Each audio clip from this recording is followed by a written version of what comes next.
I was wasting time. Like, I have a ton of potential. I was just unwilling to stop realizing that potential. And real estate is such a great thing because you don't have to go to school for 8 years. You don't have to be an attorney. You don't have to be a doctor. You can go be unlicensed and start figuring this out today. Yeah. But that's a decision that people have to make if they're willing to put in the work to become more valuable. And, the three of us, we put in the work and we became more valuable. That's the only thing that changed was our mindset around our value.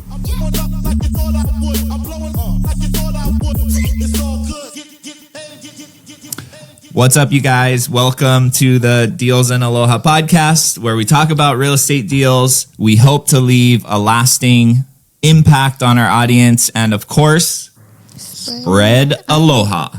So you guys can find us on all social media platforms at Kamohai and Tristyn. Please like, subscribe, and share this pod. We have an unreal guest today. Let's go. I don't even know how to intro you because you're just need no introduction. But you guys, we have freaking Templeton Walker on the Deals in Aloha podcast today. So cool. That's amazing. Thank you guys. Thank you guys for having me. No, thank you for being here. This is an honor. We feel very humbled and we appreciate your time. Yeah, 100%. Well, we've already been talking for 20 minutes. I know. Fire. We had so good stuff, and we'll get into all of that. Sorry, audience, Kamohai didn't push record. Yeah, it's Kamohai's fault again. So let's just jump in. How did you decide real estate was for you? How did you get into this real estate space? So for me, I'm from a small town. I'm from the Grand Canyon National Park. So a really unique upbringing. I mean, that's one of the 7 wonders of the world. So that was interesting in itself. And I would say the most special place in the world to grow up because it's just a really close-knit family community. Sports were big. So I got to come up in that sort of environment where, it was just a special place. But I got to be kind of a big fish in a small pond there. So I don't know if that put this confidence in me, naive confidence, because I realized I wasn't that good at basketball once I got to college. But long story short, I left that small town and I always had this kind of swagger or energy about me, but I didn't have a lot of follow through. So, and then I had my first son, Kingston, at 18. I was playing basketball in college and my high school sweetheart, Hannah, and I, we had a baby. We ended up not staying together, but that brought life at me pretty fast. So from 18 to 25, really struggled. I was unemployable. Not that I wasn't hardworking or kind-hearted, but I just couldn't really suffer through a fool's errand. And entrepreneurship wasn't as popular then, or it wasn't, social media wasn't it is today where it's being shown. So really what I didn't realize I was an entrepreneur, but I had 34 different jobs, really floundered from 18 to 25. I finally prospected my aunt, Cindy, who's an amazing realtor, and was like, hey, I was selling a multi-level marketing pill, which was insane. And I was like, hey, I got this pill. It's going to change your body from the inside out. You got to buy this. She's like, you're an idiot. I love you. You're going to real estate school and just pay me back for school on your first deal. And I was like, all right. So I took to it. And she's like, with your charisma and charm and energy, she's like, you'll be great. And I was like, all right. I really just needed to sell that pill and make $200. Right. So long story short, I agreed and I went to real estate school and I just took to it quick. And I had never made any money really. And I think in my second month, I made 17 grand. And I was like, oh, nice. That feels real. That was the first time ever I started to have some promise, because I always had a lot of potential and everyone was like, man, Temps, if he ever figures it out, it's going to be special. But I was never figuring it out. I was always kind of drifting. And so I started to take to it. That was at 25, 26. I'm 36 tomorrow. Happy birthday. Nice. Thank you. So that was 10 years ago. And it just started like that, regular realtor. And one thing I'll say about the real estate industry that I love is that it's huge on self-development. I didn't think I was that smart in high school. Well, it turns out I'm actually very smart if you teach me about shit that I'm interested in. If I'm reading about business or money or finance or self-development, I can chew through a book. And if I listen to that book, I retain it way better. So I can chew through a book in 2-3 days now, where back then I would struggle to get through a book all year. So I was just being taught the wrong things in the wrong environment. And I don't know. I just kind of got on that train. I made money for the first time. I found an environment that fueled me with self-development and positive thinking and just like habits. And it's kind of grown from there. So that's how I got into it, though. Wow. Yeah, I love that. I feel like you can relate. 100%. I feel like, and I've heard some of your story before, and I relate to you in so many ways. See, when I was growing up, I've always had like, it's been easy for me to learn things, and I get really good at things quickly. Like I just born with like that kind of talent, natural talent, you know? yeah. Natural talent. You both have that swagger, that easy swag. Yeah, but it has been like a It's not our fault. It's not not your our fault. Like it just we were born that way. This is Yeah, what I know. But it has been my biggest blessing and my biggest curse, right? Because I get really good at stuff, but then if it doesn't, I get bored quickly. Yeah. Like I get really good at something, I get bored, and then I need to move on to the next thing. I need to move on to the next thing. And I was constantly searching for like feelings, you know what I mean? Like feel good. And it took me down the wrong path, right? Like I was finding that in like drinking and partying and all of that stuff down that wrong path. But once I found real estate, it unlocks something in me, you know what I mean? And there's so many levels to real estate that I'm never going to have it mastered. And I'm just like finding the next thing, getting good at it, that kind of a thing. So I've ultimately like really related with you on that side. Well, I love that you bring up like the habits, and like I went down the wrong path for a bit and struggled with alcohol, and I was never like the drink every day guy, but like if we were going to drink, like I wanted to party, right? And I'd get in fights, or I'd been to jail. Nothing crazy, but just like being a knucklehead 16 to 24-year-old, I was just wild. Like I can't really describe it other than that. I was just like wild. And so with that being said, I had to learn how to take, because there was actually something special in that. I'm sure you can relate, is like being the center of attention or the life of the party. There's a gift there if you can point it the right direction. Because like if we were going to go out, we were going to have a great time. Like I was an awesome time until I wasn't, right? So there's something there that's special that I just had to kind of learn how to pivot and get it pointed in the right direction, and just started to realize like, I was wasting time. Like I have a ton of potential. I was just unwilling to stop realizing that potential. And real estate is such a great thing because you don't have to go to school for 8 years. You don't have to be an attorney. You don't have to be a doctor. You can go be unlicensed and start figuring this out today. But that's a decision that people have to make if they're willing to put in the work to become more valuable. And, the three of us, we put in the work and we became more valuable. That's the only thing that changed was our mindset around our value. Yeah. That's so fire. Love that. You have to be willing to put in the work to become more valuable. And the more valuable you so are, I have an intern. His dad and I grew up together. So I'm from Northern Arizona, and we're surrounded by the reservation. So his dad was in a neighboring town on the res. So like I would say half of my friends growing up are all native. And this particular friend is Samoan, and his wife is Navajo, and their son Creon is an amazing kid. So he hit me up and he's like, hey, the tribe is doing this internship. Can he work for you instead of someone else this summer? I was like, of course. So yes, I've had him only for the last couple days. And the first thing I did was I made him write me a letter 3 years from now, exactly what his day looks like. Because I was asking him, he wants to play college football. He wants to be fit. He wants to be, healthy. He wants to be happy. And I go, man, that's amazing. I love that that's your goals, but I need you to be specific. What time do you wake up? What do you weigh? What do you eat that day? What does it feel like? So he wants to be at the University of Hawaii playing football. Nice. He wants to weigh 180 pounds. I know that most mornings he's going to eat oatmeal and scrambled eggs. He's going to work out twice a day. He's going to go for 30-minute walks on the beach. He's going to enjoy the humid air. You guys, he wrote me this letter. And the only thing that changed was I asked him to be specific in his dreams. And I think you guys have learned it. And I love, by the way, I know I said this before we were recording, but I love the way you guys share and how clear you are on what you're building. And I'm sure you guys could speak to the fact when you have general goals, you'll get general results. When you have specific goals, you'll get specific results. So anyway, I say all that to say, gosh, I wish someone could have told us that when we were 17 and we interned with me for 2 weeks. Holy, dude, Jeez. that kid hit the lotto interning with me. I'm just saying. Yeah, he did. He did. Yeah, that's so cool.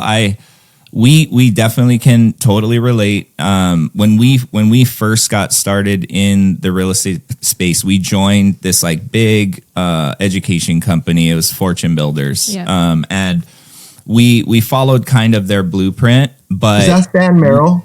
Yeah. Than Merrill, yeah. Than Merrill. They came to Hawaii on a They did the whole thing. 3-day upsell, seminar, yeah. upsold Yeah, us. you to heard like it on the 50 radio. Like, hey, We heard Yeah. it on the radio. Yeah. Yep, 100%. I know his It model. worked. Yeah. We're suckers. And but I don't think that we were even clear with what we wanted at that time. no, we just wanted money. We wanted more we money. were talking about this earlier. We were in 80 grand in debt. We're scraping by. Mm-hmm. We knew we wanted more, but we didn't know how to get there yet. So real estate kind of fell in our laps through that. We joined the mentorship, and then we followed their blueprint, but I don't think we were ready for it. And we didn't clearly know what we wanted. We joined another mindset mentorship, and the first thing we did is exactly what you just talked about. Get super clear, like, and think in the future. And literally, what does your life look like? What are you driving? What do you do with your day? Like all of that. And so that was a game changer for us, for sure. It was becoming ultra clear with where you're going and why you're going there. Well, and I think what matters, guys, is like, especially keeping the listeners in mind, is they might not know me or my backstory, but one thing I've done really, really well is, I've built a lot of successful companies, and I have like financial success. Yeah. But you guys know as well as I do, that ends up being a pretty empty cup that you keep filling. And unless you are at peace in your heart and in your mind and with your family, like one of my favorite quotes is, some people are so poor, all they have is money. So I don't want to play a game. I don't want to play a game that this goalpost, this financial goalpost, always moves, because it always moves. That financial goalpost will always move, especially if you're ambitious the way we are. So once I accepted, like, oh, I'm always going to want more money, that's fun. But I almost look at it like a dog on a leash. I take that dog off, I turn into the dog, I go hunt, I go chase, but then I come back, and the real me has to go be a great husband, a great father. I want to be fit and healthy. I want to feel good. I want to be holistically well-rounded. And more money is only gasoline that I put on that fire of life. And it is no longer the only driver. Yeah. So I say that to the audience because what I really want when we're talking about this clarity is, I think if they did an exercise, and I've had other people do this, think up your dream life, the house you want, the cars you want, the travel you want, the food you want to eat. You guys, unless you're flying private and things like that, it's probably about 20 to 25 grand a month is what it's going to tally up to. Like, yeah, you can live, that's, if you had a $10,000 mortgage, you had $5,000 in car notes, you spent $5,000 a month shopping and eating out, and let's just say another $5 grand a month in stuff. You're at like 25 a month. But this society that we live in now tells you if you're not making $1 million a year, which is $83,333 a month, that you're failing. So for me, I want to go make the $1 million, but not at the expense of the life that I want. You know what I mean?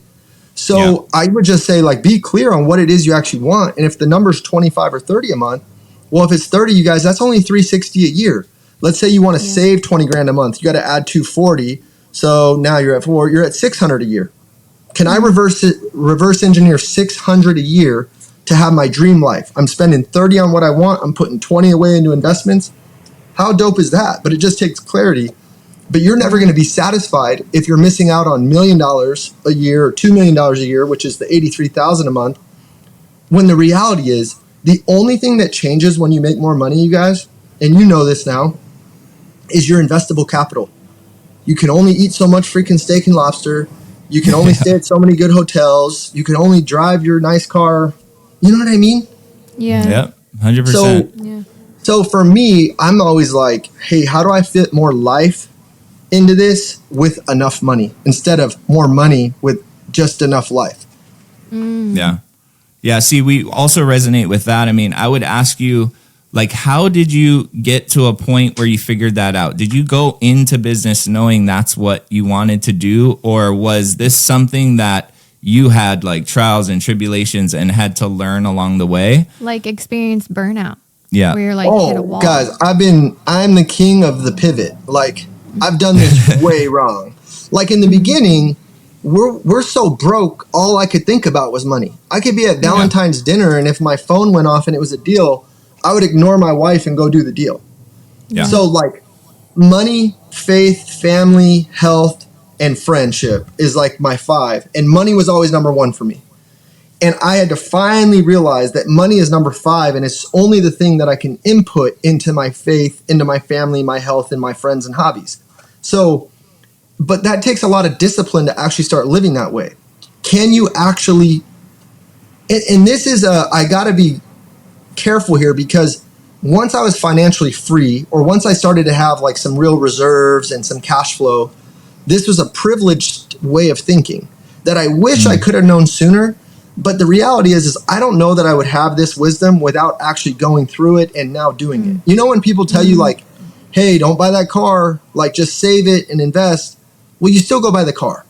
Yeah. Because you got to experience. And then it takes 2 weeks for you to realize like that car felt the same as your Hyundai Sonata. My first nice car was a BMW 750, and it literally took me 2 weeks to regret it. And I was like, man, that Sonata was paid off, and this thing can like heat and cool my butt, and I look cool at red lights, but like no one cares. And once you realize that no one cares, that's where it's a real mind fuck, where you're like, I thought everyone was going to think I was so cool and so special, and like no one really gives a shit that I have this $100,000 car. Yeah. Yeah. Only you. But you care, you know, so I don't know. And I mean, it's such a mind game. So I've had to pivot a ton of times. Money was my number 1 driving force for a lot of years. And then I finally realized that the hamster wheel just gets bigger and bigger. And to my credit, I finally decided to jump off, and I was like, I'm not playing that game. Like, I'm done. And that's when I got off social media. I deleted that big account. And I just kind of hit a reset. And I was like, you know what? I'm going to speak my truth. The right people will rock with me.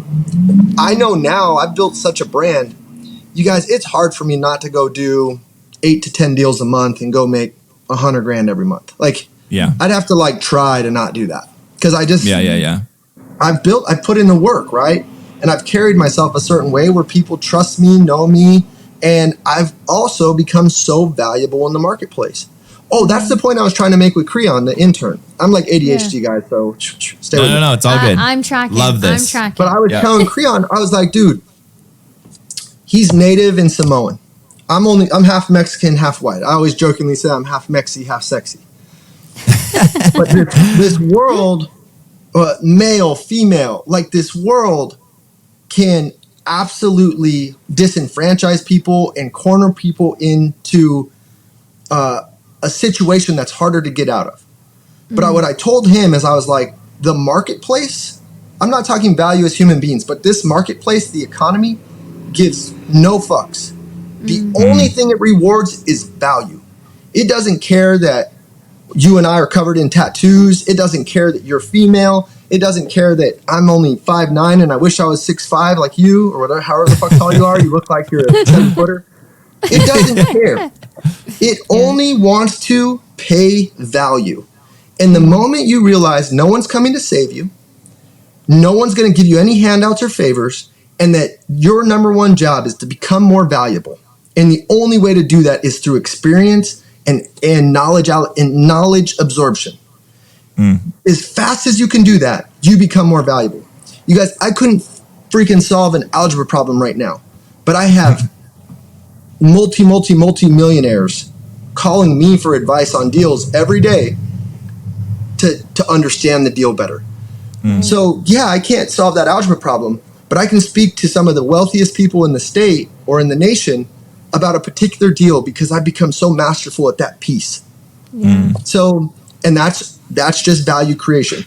Does that make sense? I love that because I feel like a lot of people they're like, I have no value to give. I don't know anything, but I feel like a lot of people discredit themselves when they could literally just spend time learning and being in the right groups, and they never know what value they can provide at any given time, but then it's growing that skill set so you become more and more valuable.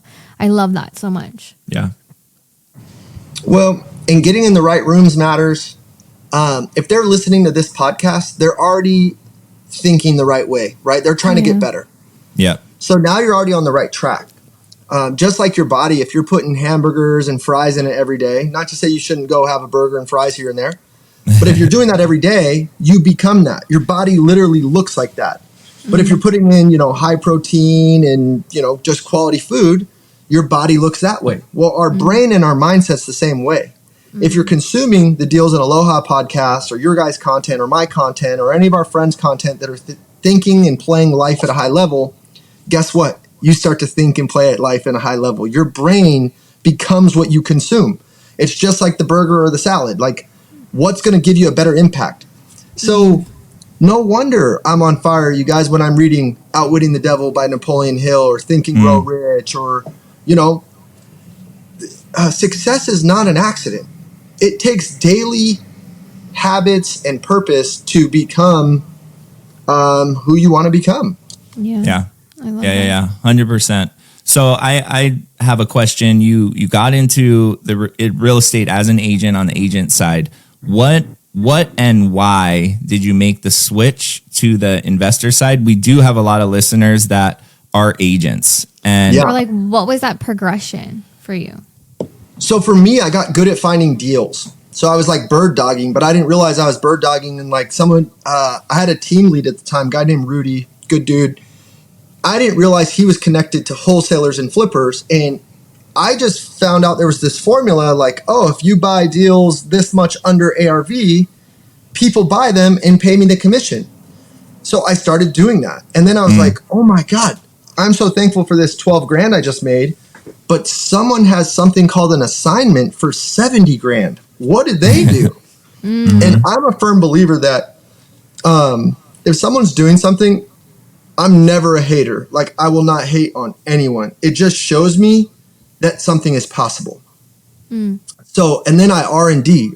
R&D for me stands for rip off and duplicate. So I'm like, oh, R&D. They're not any smarter than me. They're human. And then I've learned how to bring value. So if you want to learn from someone, someone like me or you guys needs deals. If someone brought you guys a banger deal, do you think you would give them your attention and time? Yes. 100%. And if someone goes, hey man, I'd love to pick your brain. Can I get some coffee with you? There was a time I would do that. And there's certain instances where it might work anymore, but probably not, right? Because I got 5 kids. I got a bunch of businesses. But if someone goes, hey, Temp, I got a seller on the line. This looks like a great deal. Can you look at it? I'm probably going to go look at that, right? So you got to figure out how to bring value. So I'm a realtor. I'm doing good at that. I'm figuring out how to source deals. But then I realized there's someone making 10 times more money than me. So I go figure out who it is. And it's Jamil Damji. So Jamil is a great friend of mine to this day. And I was like, hey, what are you doing? Like, what are you doing? And so he explains it. He goes, hey, if you bring me deals like this, we'll split them. And I was just like, I took the leash off the dog. I went and ate, and I sat in this leather chair, and I called it my war chair. I'd put the blanket over my head, and I'd find deals. I found a 32-unit apartment complex that I negotiated down, and I take him that very next deal, and me and him go split 70 grand. I was like, nice. I'm hooked. Yeah. And the other thing I did is too often people try to leapfrog the mentor. I just kept bringing Jamil deals for like a year.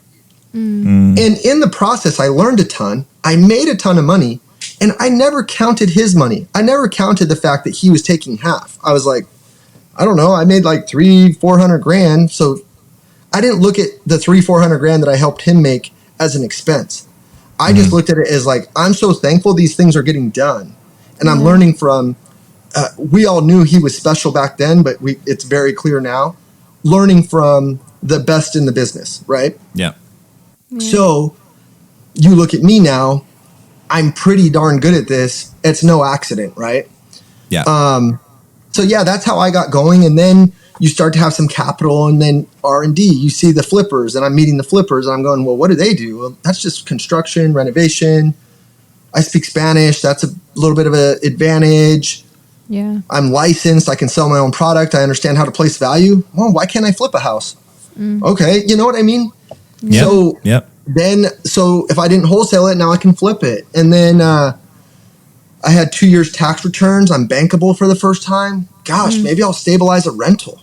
Oh, I stabilized a rental. I stabilized another rental. And so now I have 35 doors, right? So I don't know. And in hindsight, I should have kept 100 other houses that I've had and sold. I know. I hate that. Yeah, I wish I was smarter. I really wish I was smarter. But hindsight's always. Still to this day, yeah. But then I started to realize, oh, wow, there's a great return on business. I have influence. So my joint venture title company, you guys, dollar per hour is the greatest venture I've ever done.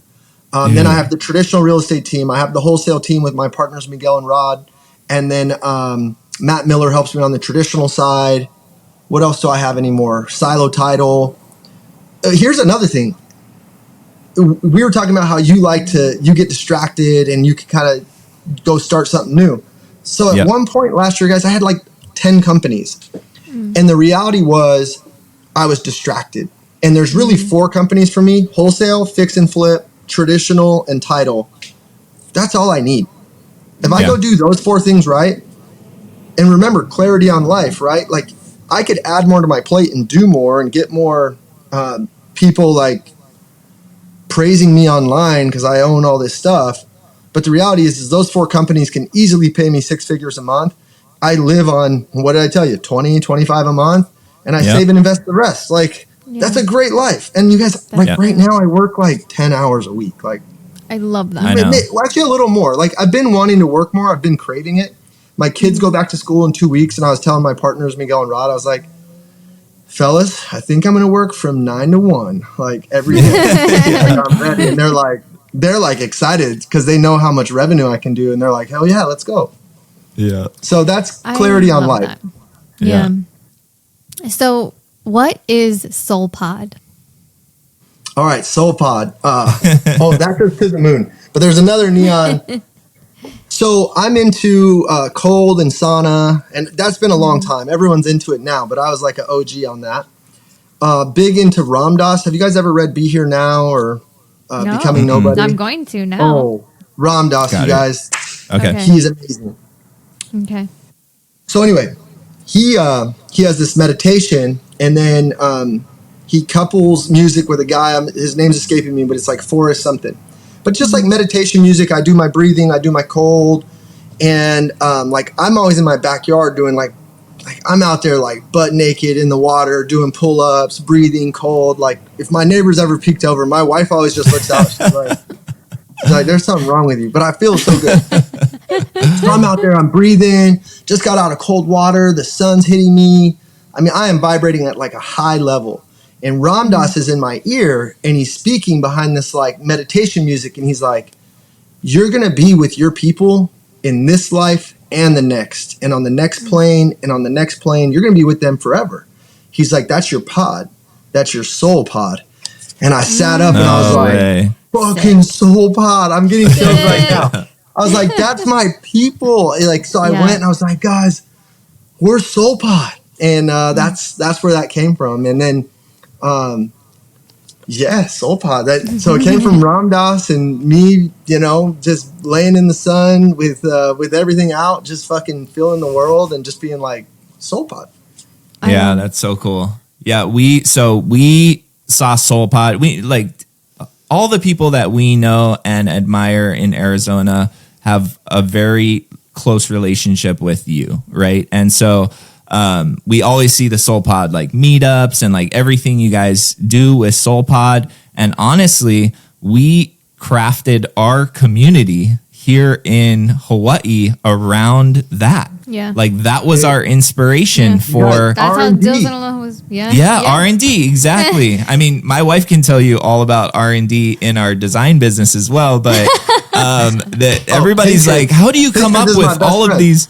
Yeah, like I'm how do you come up with all these pictures, designs? dude, It's like pictures. you find them and then you copy them. I'm like, That's I'm it. not a And then designer. you show I'm just like you a show really your good contractor copycat. and you That's go, it. I want this.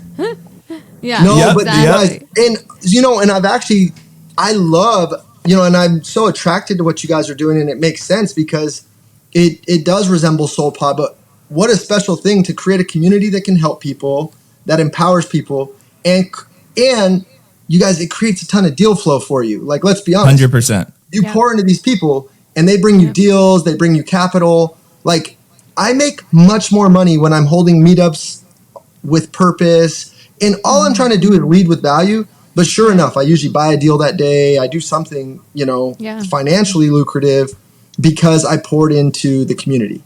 So, Yeah. and I'm sure you guys are feeling that. Yeah. Yeah, 100%. We made so many connections. I mean, in the beginning, it was like we created it out of more of a necessity. Yep. When we got started, there wasn't anything. Everybody told us, you know what I mean? Don't do real estate in Can't Hawaii. do it. It's too competitive. Yep. And so we built it around wanting an abundant place that people can come and feel safe and learn, right? Or to go to meetups, you had to have done deals and stuff. We're like, how are we going to learn? We don't, you know what I Yeah. mean? Like, yeah. The byproduct of it has been just that Yeah. deal flow, private money, all of that stuff comes this out of it. community that has been curated, and then you see other people like actually learning and doing deals together. You're like, yes, this is why, because this didn't exist when we started. So like, this is exactly what we wanted to happen, and then it'll grow from there. You know what I mean? It's its own brand. It's its own like living thing now, and it's so cool. It's amazing. And you touched on it as the impact. When I've personally got to write single mothers a check for $67,000 because we went and did a crazy deal and I paid them half. I literally changed their life by giving them a platform to plug into. And again, you don't need to know everything. And that's one thing I really want people to know is like, you don't need to know it all. In the beginning, you got to think of it like this. I always tell people, I'll cook the cake. At this point, I'm a master baker. I'll cook the cake. I just need you to bring me an ingredient. So get really good at bringing the flour or the egg or the, whatever the mix is. Just get good at that to start, like I did with Jamil. I just got good at finding the deal. I didn't know who to sell it to. I didn't know how to finance it. I didn't know how to do a contract. I knew nothing. I just knew how to evaluate a deal. And then I would take it to him and he would cook the cake.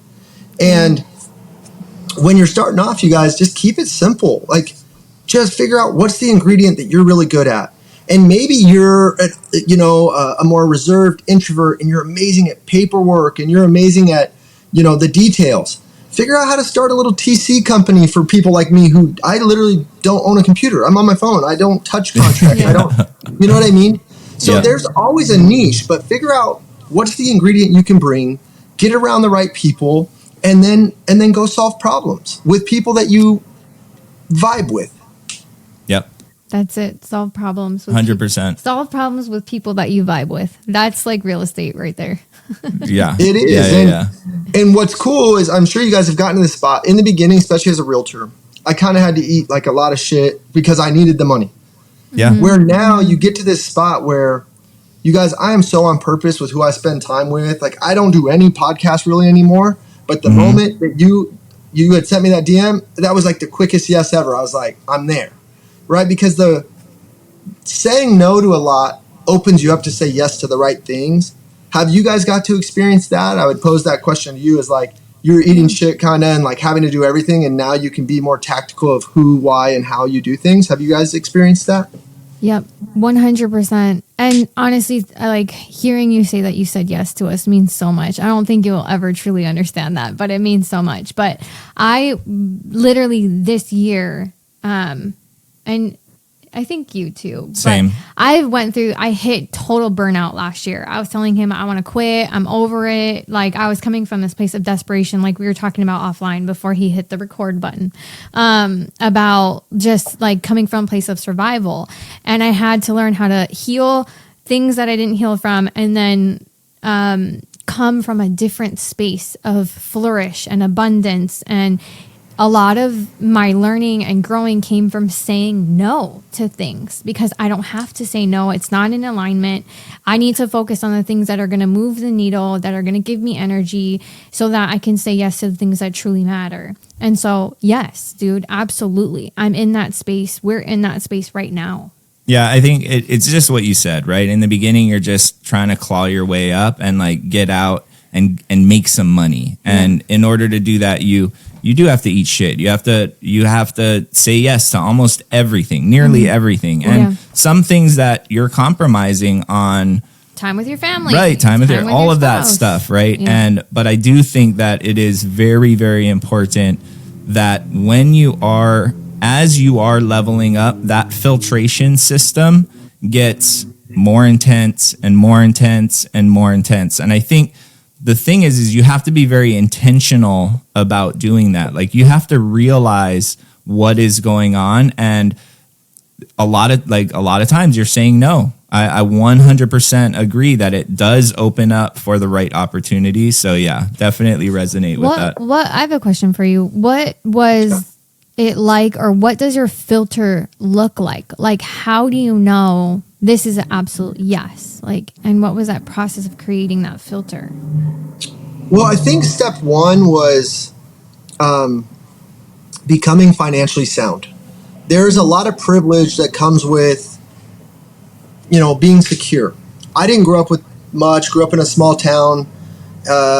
It sounds like you guys didn't come up with a ton either. Like, there's deep-rooted programming inside of us that teaches us to always be operating in fear or a lack of abundance because that's just how we came up.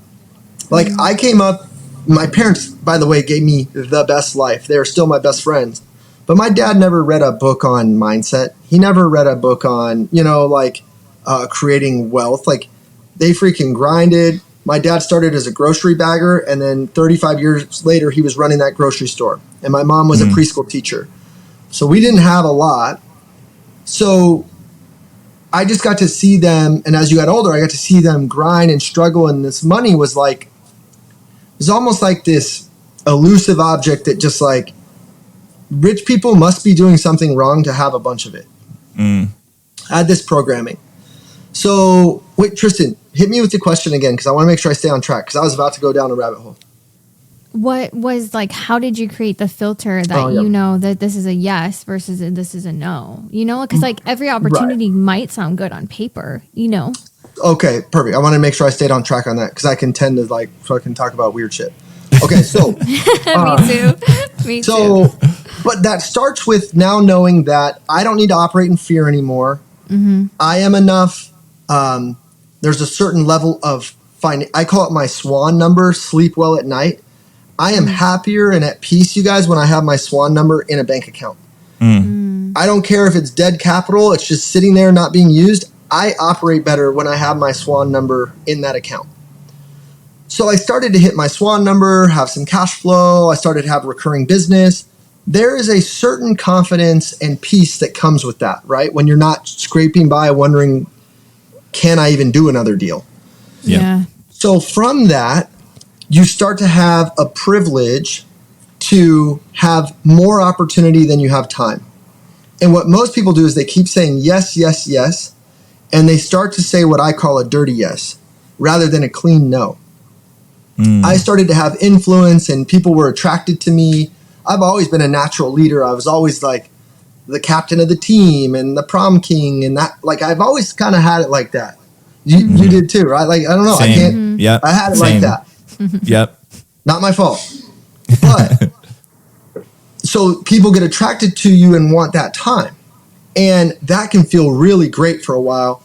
So I was like the king of like the dirty yes. And they'd be like, Temp, man, I got this idea. I got this deal. And they would kind of be good. And I'd be like, dude, that sounds great. Let's do it. Sounds awesome. In my mind, I wasn't really that interested, but it was kind of intriguing. But this person was looking at me like, oh my God, Temp wants to do that with me. So they're full speed ahead. This is happening. And I like gave this dirty yes that, to my credit, eventually I was going to like nip it in the bud and be like, dude, I can't do that. I'm sorry. I'm overextended. Yeah. But I had to carry that anxiety around these dirty yeses around hiring people or venturing with people or doing deals with people. And I'm sure you guys have felt that. And now you got to carry that anxiety of the person's obligation to you or your obligation to the person or thing. Yeah. And I eventually hit a breaking point, you guys. I was like, I am so tired of being obligated to shit that I'm not aligned with. Like, almost like I could, if I could have like pulled off my skin and I was like, enough. I am done with the dirty yes. I am not saying yes anymore. I'm just done. So then I just was like, I got really good at just saying like, hey, thank you, but no. And I removed the feeling that I had to explain myself for saying no. Because other people are putting their expectations on you. And the key word in that is their expectations. Right. Nothing, because if I say yes to something, you guys, I said yes to this. I'm not with my girls right now. I'm not with the boys. They're on summer break. I'm working an extra hour and a half than I normally would, right? Because I'm usually home by noon, 1. I said yes to this, which means I'm saying no to them, which I'm not saying in a bad way. I want to be here, right? This is something I was excited about doing and want to do. But now my kiddos, I'm not hanging out with them right now. So if I say yes to something, I better be fired up for it. You know what I mean? Yeah. And how many times were you saying yes to something that the moment you sat down or the moment you took the call or the moment you showed up, you're like, what am I doing here? Yeah. Yep. Right. So I think I had enough of those moments where I was like, I'm done. I'm the dirty yes freaking guy. I heard this marathon runner, the number 1 marathon runner in the world. He said the most important vitamin he ever took was vitamin N, which was no. No way. For alcohol, for drugs, for the wrong people, for whatever. Vitamin N can save your life. And but now, hopefully you guys can feel my energy and excitement to be here with you because I'm not depleted. Yeah. Like I'm all in. Like you guys, I would seriously fly to Hawaii and freaking do this in person if I could because I love and respect your guys' content and your energy so much. Dude, we are linking up when I come to see Beyonce. I swear. Guys, whatever you need. I mean, anything. Maybe let's go to dinner. Let's go, whatever you want to do. We would love that. That'd be so cool. When can we host your family on Oahu? Like seriously, come. So please. When's the last time you've been to? When's the last time you're in Hawaii?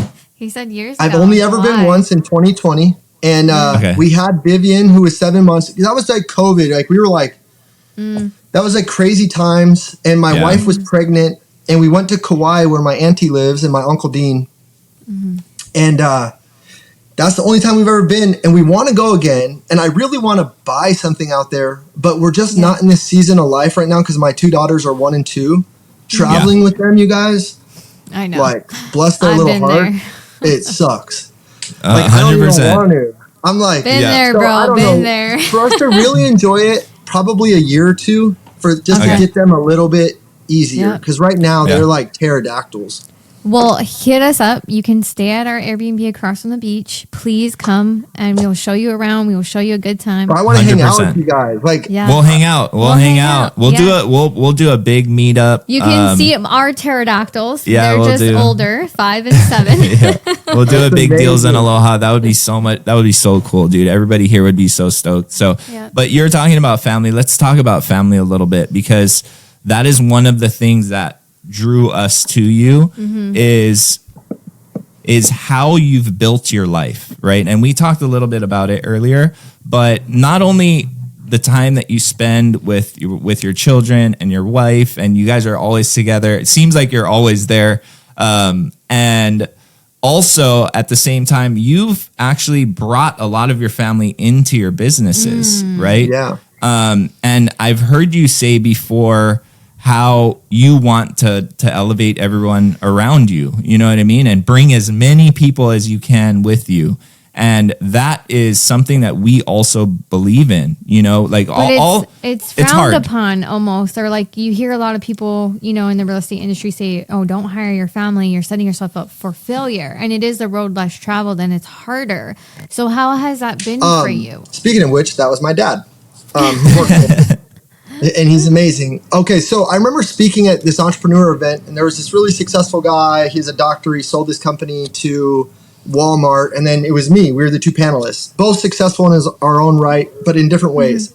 And someone said, hey, how do you feel about hiring family? And he said one word. He grabbed the microphone and goes, don't. And I said one word, and I was like, well, I didn't say one word. I was like, I hire all my family.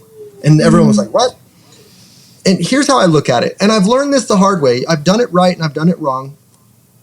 If I have opportunity and there's people willing, because there's no one that you can trust more, at least in my opinion, if it's the right family member, than family. Like my family and I like ride for each other. Like I'll go to war for my family. I would do anything for them. And I know they do the same for me, the right family members, right? So that's hard to find hiring someone off the street that way. Okay, so that loyalty, that commitment. And then for me, I have to lead from the front and set very clear expectations. Like, look, this is not a handout. This is not a gift. This is a job. Here's the expectations. I'm going to hold you accountable to them. And should you miss them, you're not going to have any special treatment because you are my family. Family. Right. And if all that makes sense, awesome. Like, let's party. But if it doesn't, then, there's this. Have you guys ever heard the story of the moose? No. So I had to learn this the hard way. So the moose is going through the forest, and he's got these big, strong antlers. He's the biggest animal out there, and this little animal goes, hey, can I jump on, and get a ride? And he's like, of course. I won't even feel you. Another little animal jumps on. Hey, can I get a ride? And then another little animal jumps on. Hey, can I get a ride? And before you know it, the moose is carrying every animal in the forest. And you guys want to know what happens to the moose? He fucking falls and dies.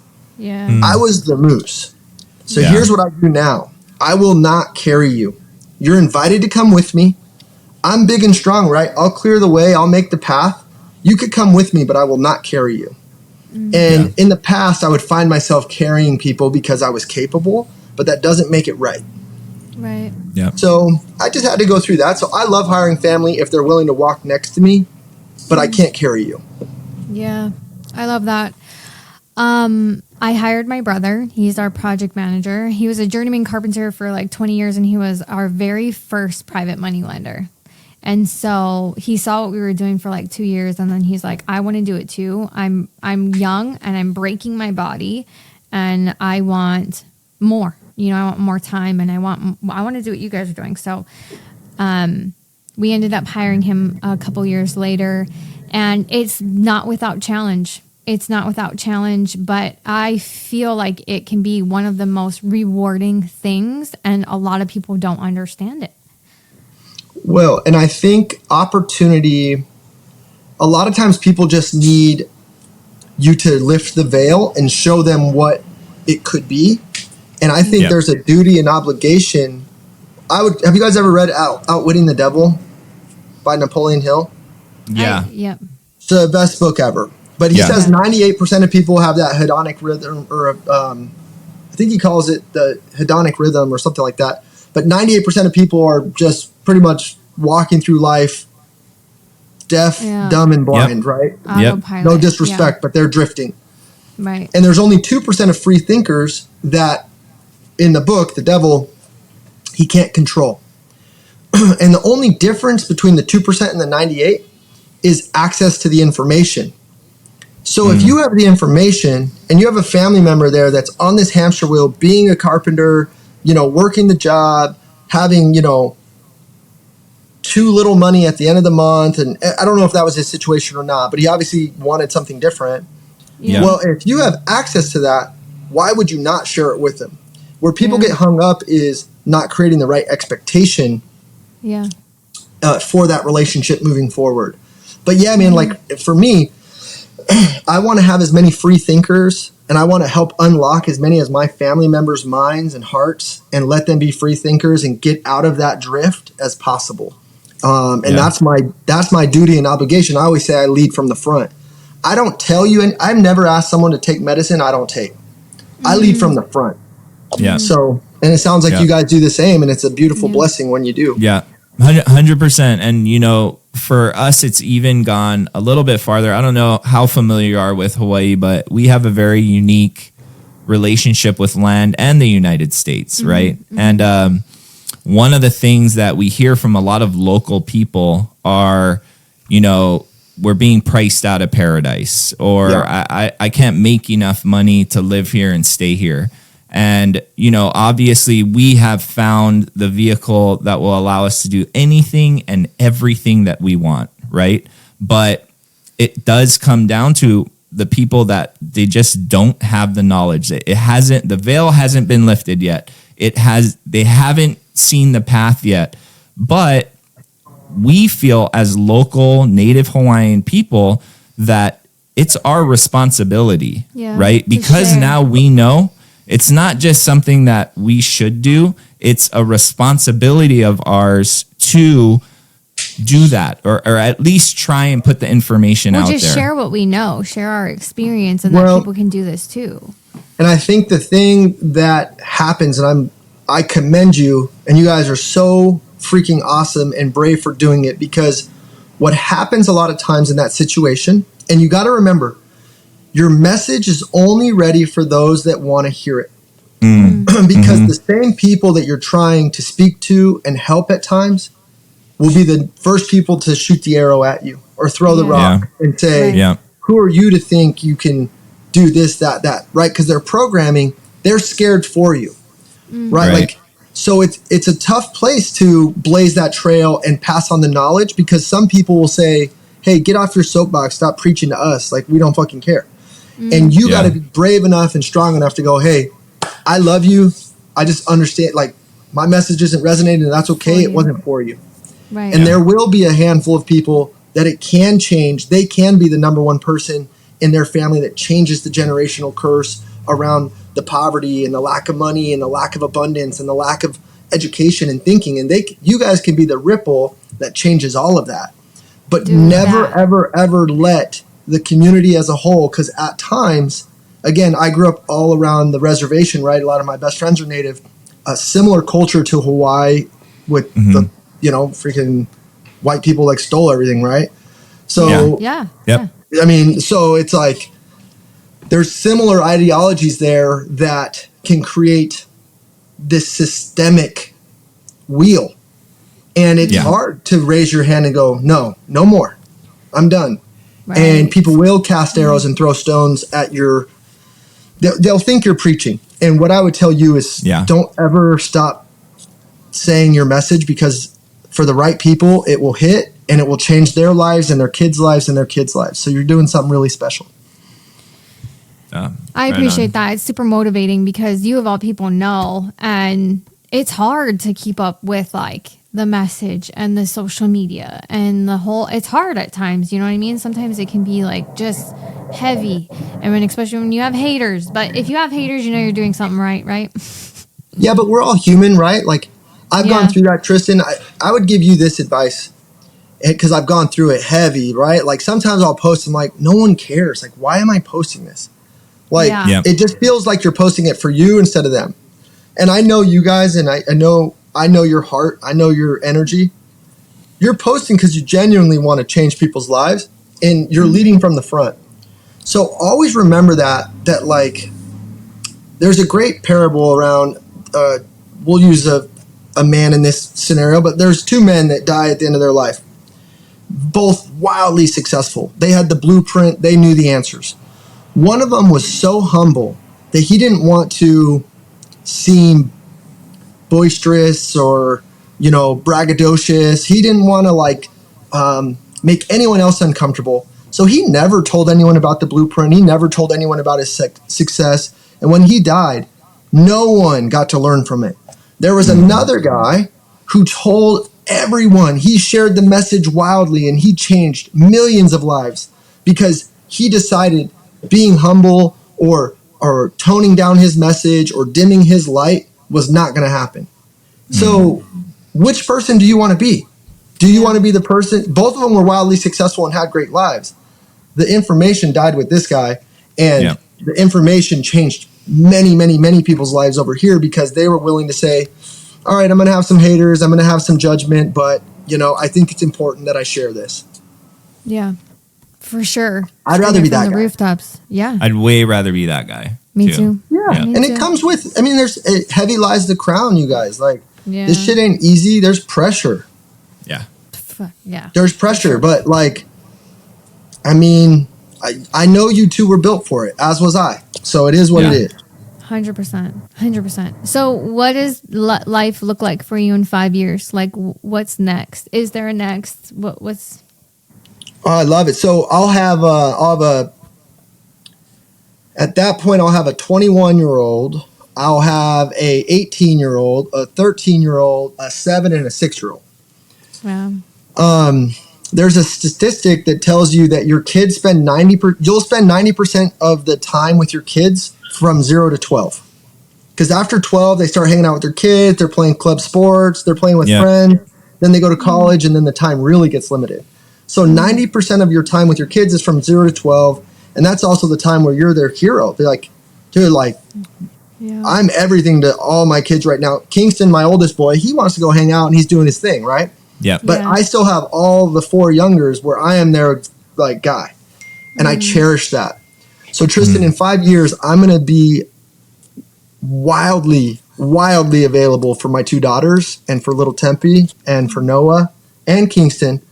But the ones where I'm still their hero, I'm probably still going to only be working 9 to 1. I have certain standards in my life. I go for a walk with my dog every night. I hit a bucket of golf balls every day lately. I go to the gym every day. I take my kids to school. I pick my kids up from school. We eat dinner together. I am just like all in as a father. So I don't imagine that changing. I'm just going to do more, like just be so freaking dialed as a husband and father. And in that process, I'm naturally going to go make more money, invest more money. And I just start to have this threshold, like this financial thermometer that will kind of elevate. But I'm not really chasing anymore. Like, trust me, I want to do more, but I'm not chasing, I got to be worth 50 million or 100 million. Like I said, 25 a month, and I'm kind of like exactly where I want to be. But I don't let that complacency steal my excitement. Like, I want to be, I get really excited about being. Your kids will not do what you say, they will do what you do. I know 100%. My boys will treat their wife amazing, and they're going to stay fit and healthy, and they're going to make a lot of money. You want to know why? Because I have shown them every day how to do that. Yeah. So kids are masters of mimicry, and my kids, I tell you what, they're going to treat people kindly. They're going to have big hearts. They're going to have a lot of money, and they are going to love deeply because that's what they see from their daddy. You know what I mean? Right. Yeah. So I'm just going to continue that. Yeah. I love that. I mean, I feel like that's where we're at right now too. You know what I mean? Everything starts and ends with our kids. You'll never get this time back with them. And of course, we'll still be flipping. We'll hopefully have a lot more seasons on HGTV. Oh, you guys got the show, right? Yeah. How did that come about, you guys? That is so exciting.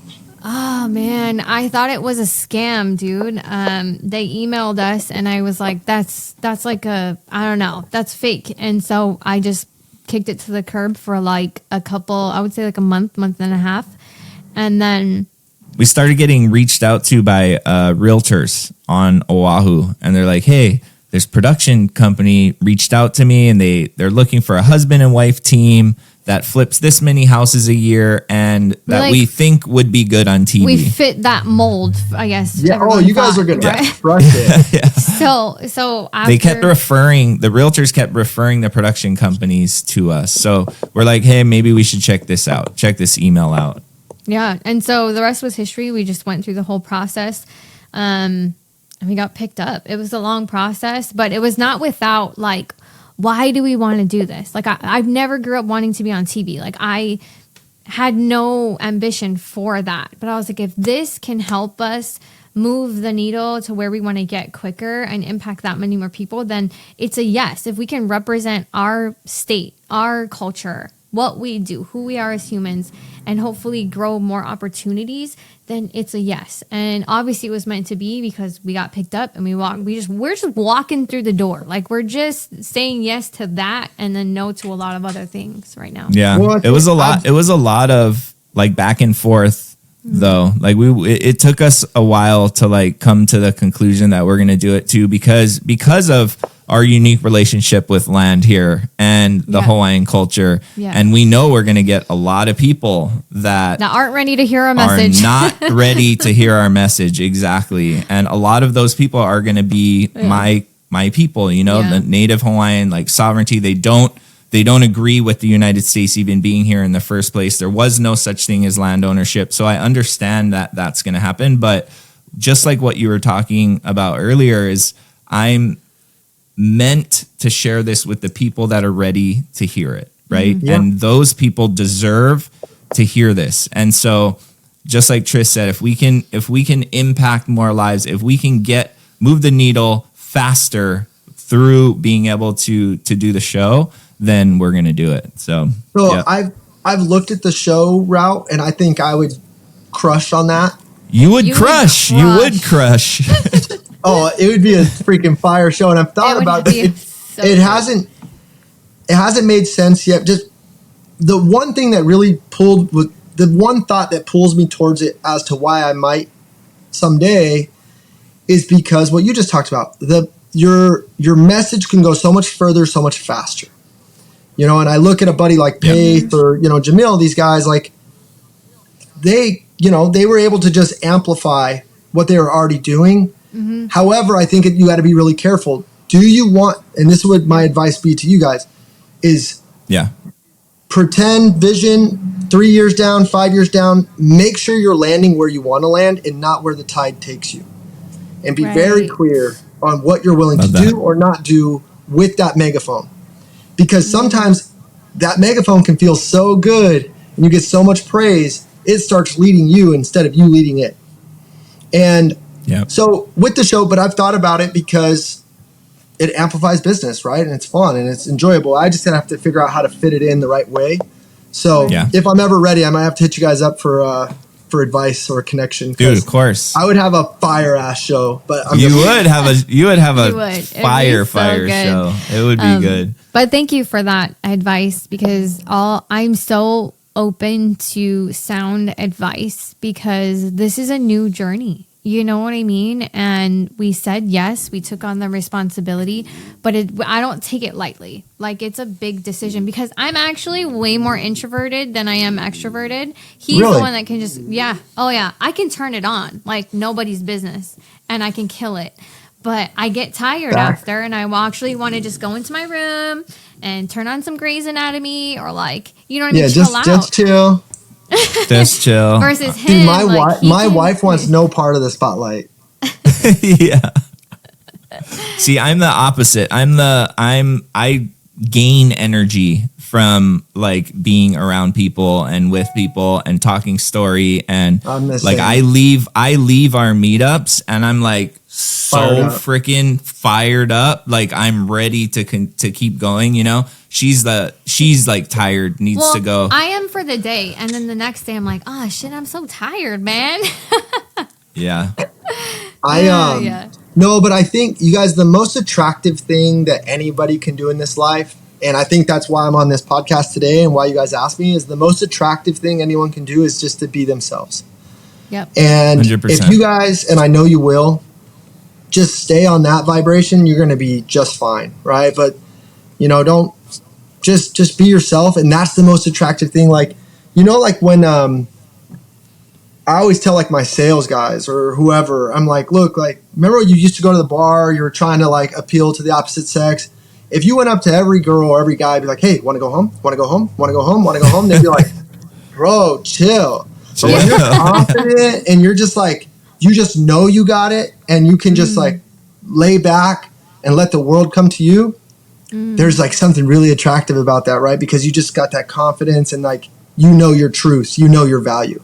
So I would say to you guys is continue to know your truth and absolutely know your value because it's massive and you guys can take over the freaking world. I think you guys, I'm going to be telling people like, hey, I was on their podcast years ago. Like they don't, oh my gosh, dude, I want to collaborate with you. You're a hero, dude. I might call you crying like, oh, the show is so hard. Call me, just be like, hey, I'll walk you back. I'll just say, hey, remember when we were all driving, Toyota Corollas and had no money and we were chilling? Remember that? We're good.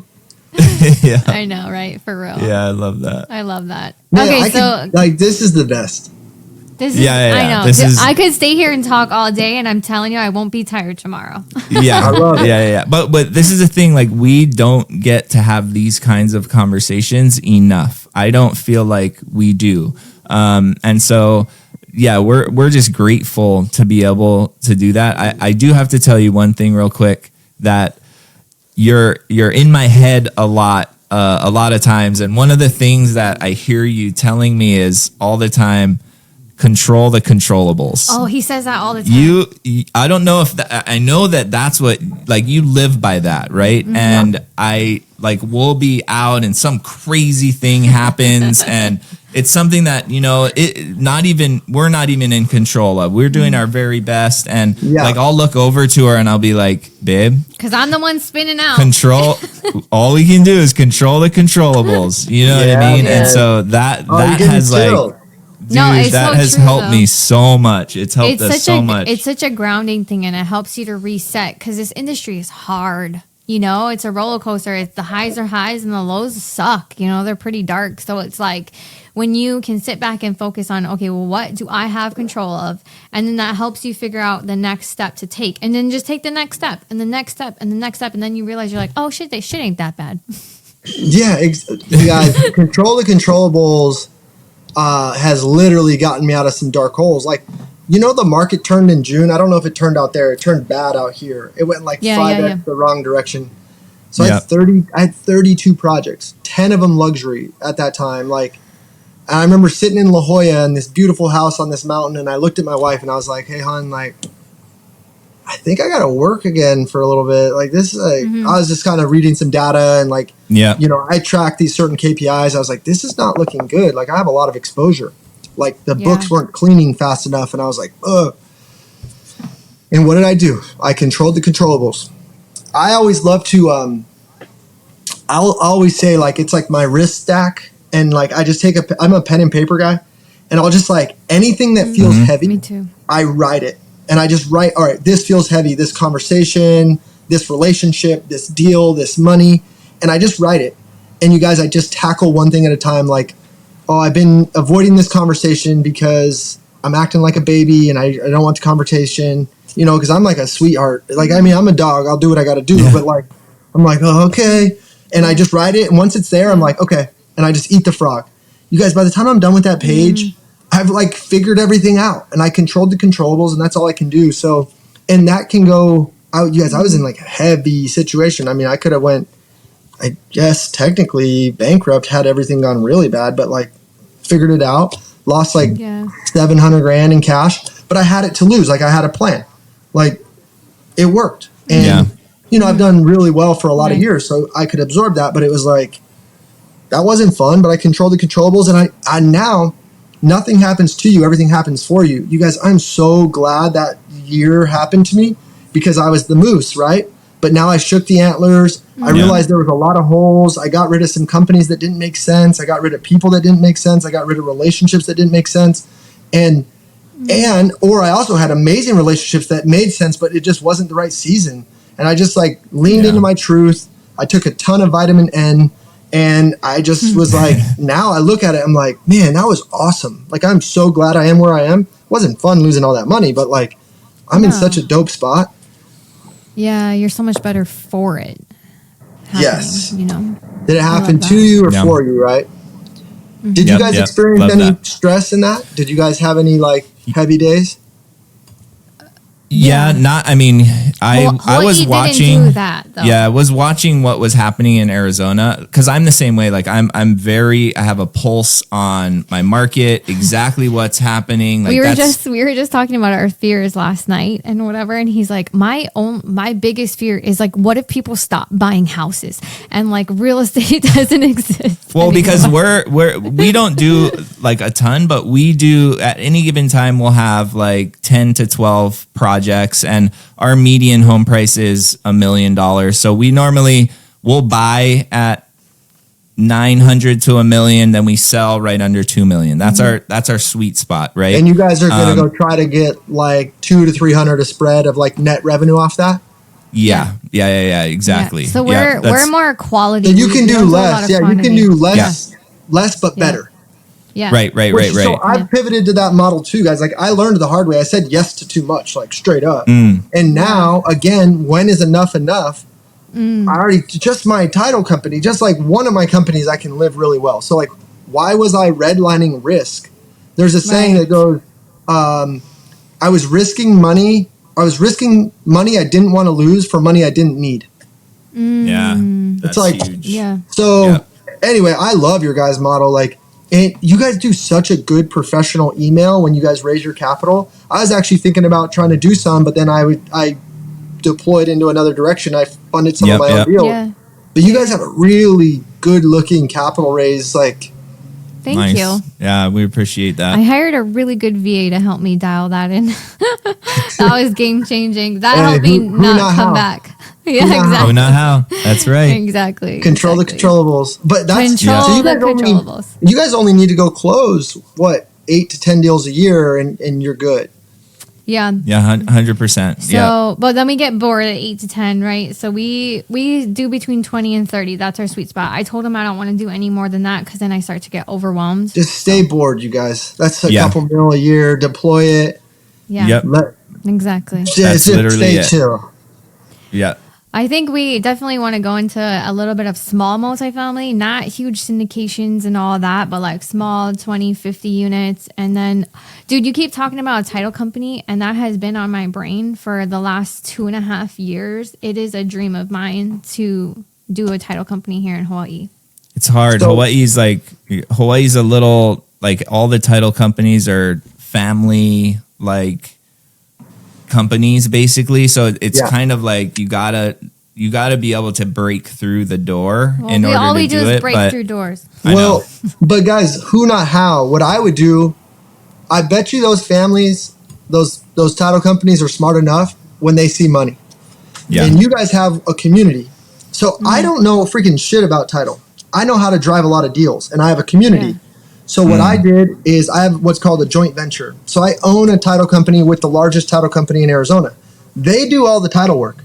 I earn 49% of the fees for driving the business as an owner.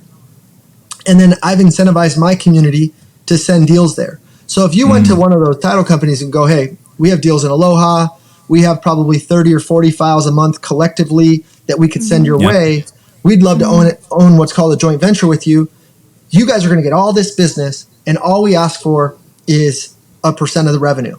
You guys could go do that tomorrow, and now you don't have to go figure out title or own it, but you could probably go make, you guys, title is like, it can be fat.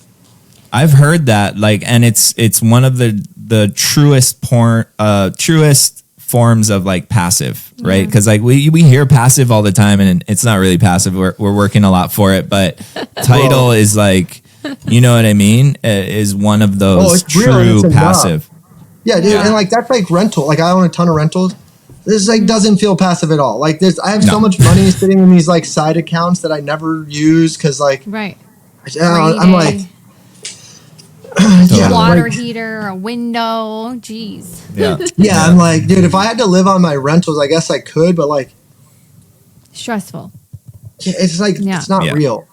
Yeah. There's a saying. I feel like I've said 97 sayings today, but I love all the sayings. I am like, dude, they call me the quote doctor around here. I got quotes for fucking days.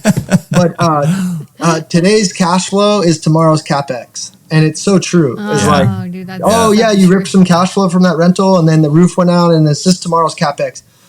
The great part about rentals is the cost seg and the depreciation and the long-term wealth game. So you absolutely should own it. But this dream of having just true, pure cash flow that you live off of, that's hard. Like you got to, like what we do, we have active income, right? Like I'm going to go wholesale some properties every month, fix and flip some properties, earn a few commissions. And those three things will give me active income I can deploy into more assets. But to ever think I'm going to live off my cash flow, I've never, I own a lot of doors and I've never experienced enough cash flow to feel comfortable. Yeah, exactly. Same. Which is why I want to do title and escrow. Hey, the plan I just told you, you have my cell phone now. Call me, you guys, if you ever have questions on that stuff of like, hey, Temp, we're going to go pitch this. Like, Can we do a Yeah. practice pitch, and I'll tell you what I think you should say and how. Okay. Love that. And then if you guys just ever need just general, Thank you. just like Yeah. temp, we Yeah. got what we're thinking this. Like I've Yeah, done a lot of shit wrong, so I could probably at least tell you what not to do. Yeah, no, I appreciate that. Thank you so Like, much. totally. Yeah. Seriously. Yeah. It means a So lot. we could literally, we've held you hostage for an hour already. I know you're going home to your beautiful family. So I guess let me just ask like two last questions, and Okay, then last got questions. you. yeah, we can wrap up. You want to go? I Do it. thought you were going to go. Well, I mean, they're right here. So. Okay. So if you could go back to the very beginning, would you do anything different? I would quit. I would control. Like this is me personally. But I wish I could have had a better relationship with alcohol sooner. Like I still drink here and there, and it's my birthday tomorrow, Saturday. We're gonna have a great time at the pool. But like, I used to have a cycle in my life where every time so to become better, you have to become a better version of yourself, right? Which requires more of you, which a lot of people don't want to do what's required, so they don't want to level up, right? So I had this cycle in my life where like I would start to do all the right things and I was about to level up to that next better version of myself, but it scared me. So subconsciously, I would go like have a big night and turn my phone off and get all fucked up and just be like, you guys don't know what it feels like to be temp, man. I got pressure. And like my wife's like, why are you doing like, Yeah. and I did that cycle for like years, and it would happen like once every 6 months. And the truth is I used that as the scapegoat to not become the next better version of myself that could carry more weight. So for me personally, I think for the listener, what is the thing for you that you do? It might not be a big night of drinking like mine was, but it could be you turn off your marketing because you get scared, or it could be you don't buy that deal because I don't know, or it could be you always unplug and go take a 2-month vacation because your business was just starting to become something special and it was going to require more of you.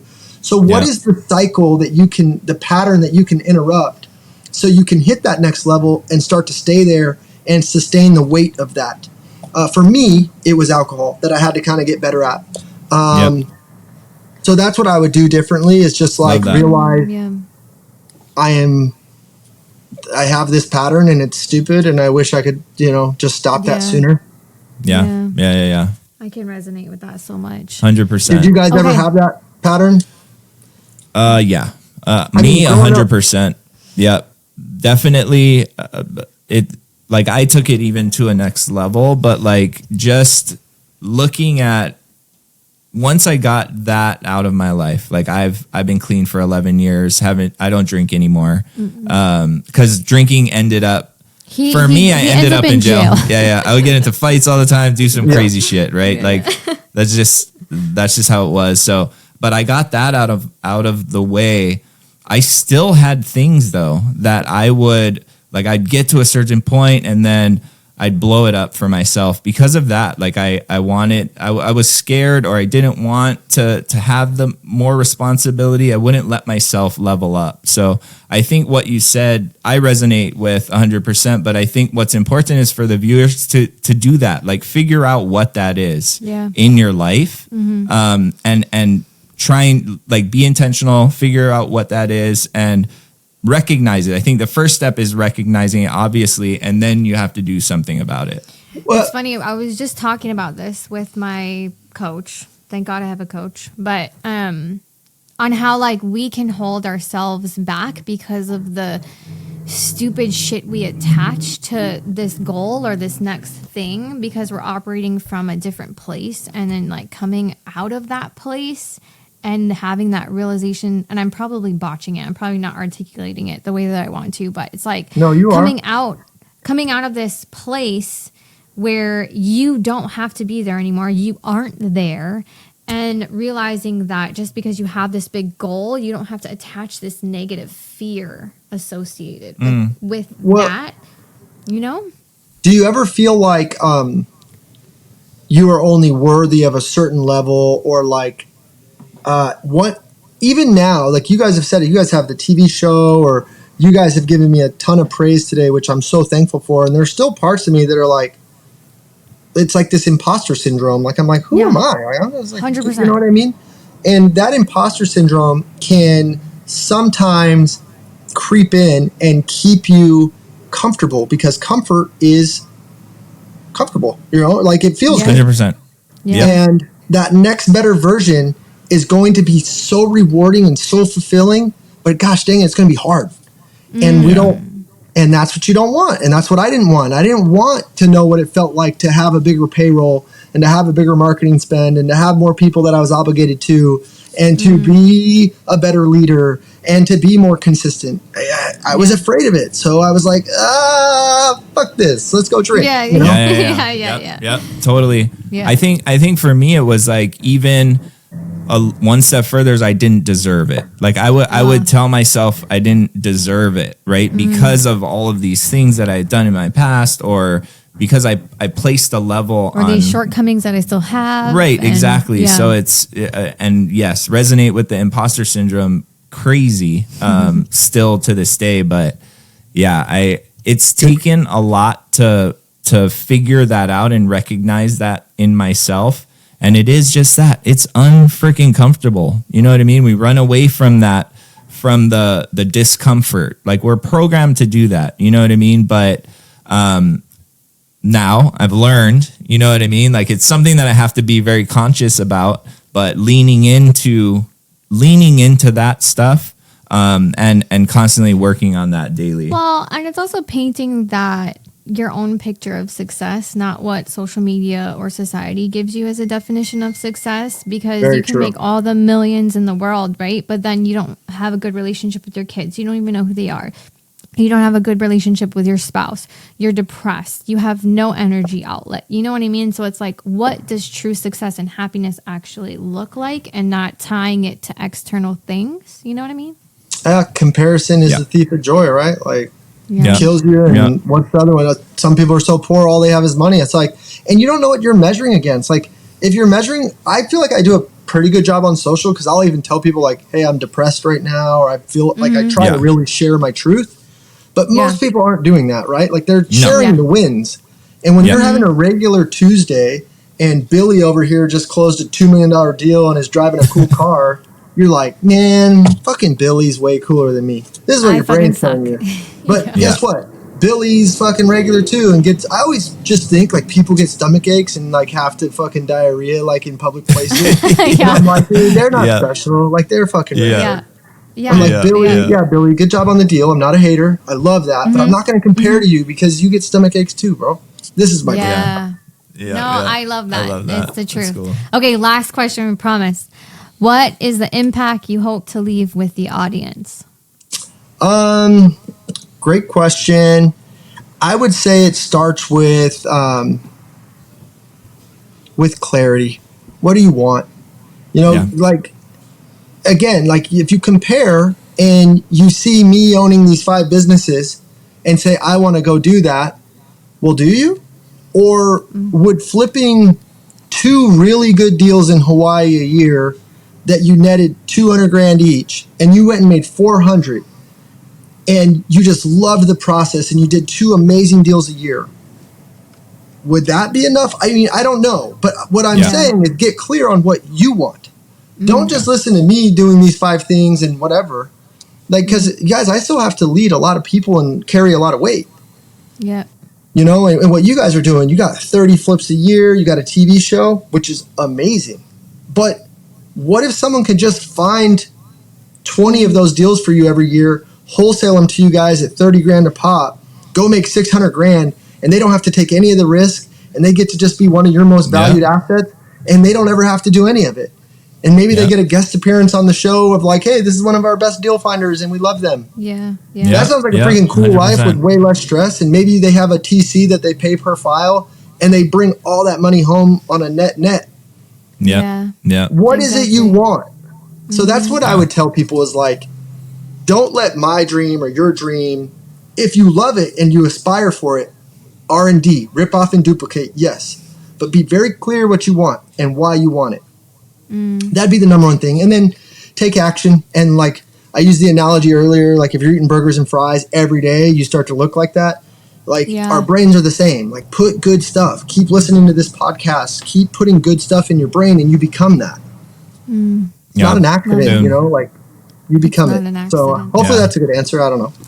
It's a Yeah, great that's answer. awesome. It's a Awesome. great answer. Yeah, dude. So thank you so much again for coming on. I honestly feel like we've seen you on social media, and like we know everybody you know, and like it's just a long time coming that we're actually getting to sit down and know. like, you know, face to face time.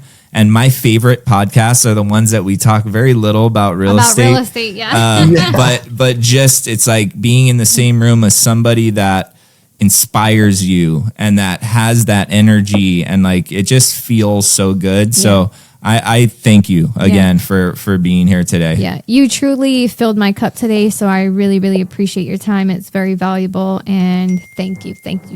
I appreciate you guys. Like, you know, I'm an energy guy, and you guys are SoulPod.